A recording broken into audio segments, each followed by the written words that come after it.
சரிங்களா? கட்டிட்டே வந்துருவாங்க. அப்ப செங்கல வச்சுக்கிட்டே வந்தா, அந்த கார்னர்ல செங்கல் வைக்கிறதுக்கு ஒரு சின்ன சதுரம் இருக்கும். அதாவது செங்கல் கரெக்ட்டா வந்து ஃபிக்ஸ் ஆகாது. அப்ப அந்த கார்னர்ல இருக்கிற ஓட்டைய வைக்கிறதுக்கு என்ன செய்வாங்கன்னா, அந்த கீழ இருக்கிற கல் இருக்குல்ல, அத உடைச்சு வைப்பாங்க. நான் நினைச்சுக்கிட்டேன் அதுதான் மூலைக்கல்லுன்னு. ஆக்சுவலா அது மூலைக்கல் இல்ல.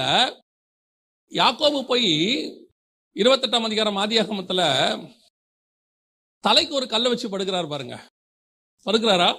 அவரு நித்திரை தெளிந்து எழுந்து என்ன பண்றாரு? சொப்பனத்துல எழுந்திருச்சு என்ன பண்றாரு? அந்த கல்லை எடுத்து நிறுத்தி, அந்த கல் அதுக்கு முன்னாடி வரைக்கும் எங்க இருந்துச்சு? அவர் தலைக்கு கீழ இருந்துச்சு.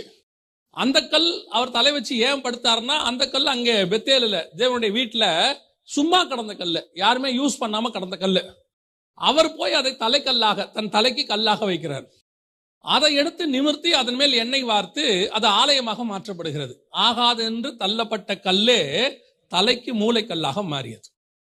நான் நினைச்சிட்டு இருந்தது வேற